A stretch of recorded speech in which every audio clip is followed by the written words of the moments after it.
ইসলামী নিয়মকানুন মানিয়া মানুষের শাসন হয়েছে এবং দেখা গেছে ডাকাত দেওয়ার মানুষ পাওয়া যায় না। রাষ্ট্র কোষাগার যেটা রাষ্ট্রের সম্পদ যেখানে রাখো সেখানে খালি মাল বাড়ে, বন্টন করার মানুষ নেই, ডাকাত নেওয়ার মানুষ নেই, সব মানুষ ধনী হয়ে গেছে।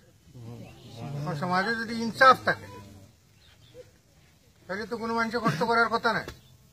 কারণ আল্লাহ রাসুলে কইছেন যে তুমি পেট ভরিয়া খাইয়া খালি ঘুমাইবা আর না ডাকাইবা, আর তোমার ফাঁসর গরুর না খাইয়া মরবো, তোমার তো ইমানও নেই। কারণ ফাঁসর গরুর হিন্দু না মুসলমান না বৌদ্ধ এখান তো কইছেন না যে ফাঁসর গরুর মুসলমান ভাই, এখান কইছেন না, কইছেন ফাঁসর গরুর প্রতিবেশী। প্রতিবেশী তো হিন্দু হইতে পারে, মুসলমান হইতে পারে, বৌদ্ধ হইতে পারে, খ্রিস্টান হইতে পারে, যেহেতু তোমার ওয়ালের লগে তার ওয়াল, তোমার এক বাড়িতে তুমি থাকো, তুমি খাইয়া খালি মুঠা হইবা আর খালি দিনে দিনে তার বিটা খান কিলা কিনা যায় কথা চিন্তা করবা, এটা ইসলামের তরিকা নাই। ইসলামের তরিকা হইল যে সকল মানুষ শান্তিতে থাকতো। কিন্তু আমরা দেশে তো এটা ইসলাম ছাড়াও অকলতা দুর্নীতিতে বড়ি গেছে, চুরি ডাকাতি হলো, ও রাস্তা ওখানোর না। ভাইস চেয়ারম্যান সাহেব নির্বাচিত হওয়ার পরে আমি কইছি আপনার 1 নম্বর কাজ, আমি বহুতবার আইসি বাড়ি, 1 নম্বর কাজ হইল রাস্তা ওখান করা। এই রাস্তার লাগি তাই ব্যক্তিগত যত টাকা খরচ করতেন এটা তো আপনার কোনোদিন কইতেও নাই, কিন্তু আমি জানি। এরপরে এপ্রিলও শেষ হওয়ার কথা না হওয়ার কারণে এখন আরো নানান অসুবিধার সৃষ্টি হচ্ছে। এখন বন্যার পরে এই রাস্তার লাগি চেয়ারম্যান সাহেব উপজেলার যতক্ষণ করা করবা, না হয় আপনারা রাস্তা উপরেও পড়িয়া বইবা, আমরা হইনি। কত হাজার মানুষ এখান থেকে 12.5 কিলোমিটার বালাগঞ্জ থেকে শেরপুর এই রাস্তা যদি হয়তো এই এলাকার মানুষের কত সুবিধা হইবে।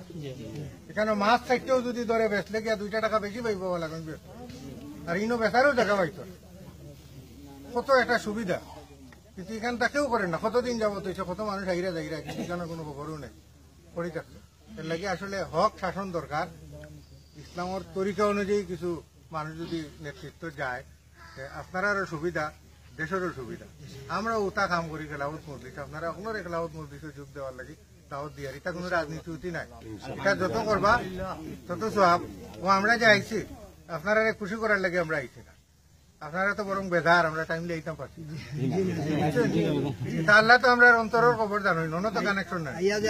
যখন আল্লাহ যদি একটা প্যাকেটও কবুল করিলাই, তো এক প্যাকেটের কারণে দেখা যাইতো সকল গুণা মাফ করি আল্লাহ।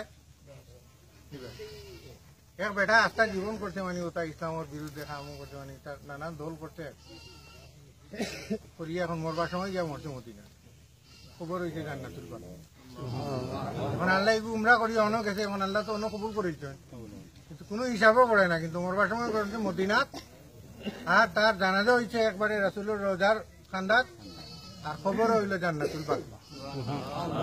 সুতরাং আমরা হইল আল্লাহ যদি কবুল করিলা, ওই যে মাতলাম কতখান, এখানে যদি আল্লাহ কবুল করিলা, ওখানে রসিল্লাহ হইতো, আপনারাও যে আইলা, আপনারাও তো এটা সাক্ষী, সাক্ষী নেন।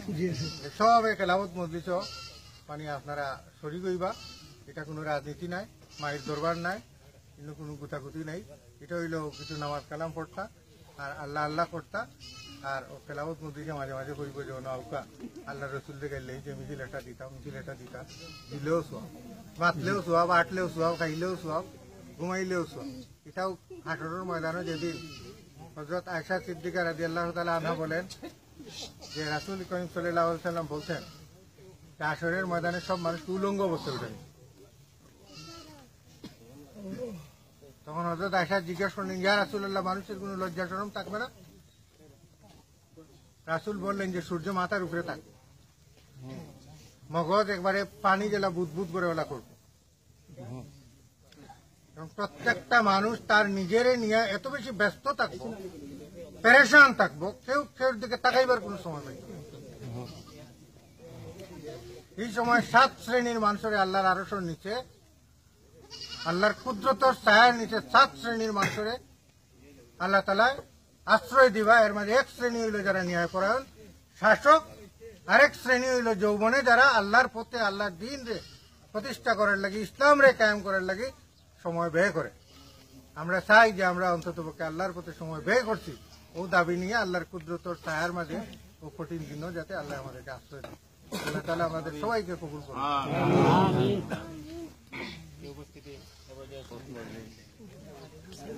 কেন্দ্রীয় শাখার যুগ্ম মহাসচিব, আপনাদের প্রধান বিশেষ অতিথি, আপনাদের এলাকার সুসন্তান, আমাদের বালাগঞ্জের নির্বাচিত ভাইস চেয়ারম্যান মৌলানা আলী আসফার সাহেব, উপস্থিত জিদ্দা শাখার সহসভাপতি কবি সাহিত্যিক মৌলানা কারি আব্দুল মতিন সাহেব সহ তেলাওয়াত মন্দির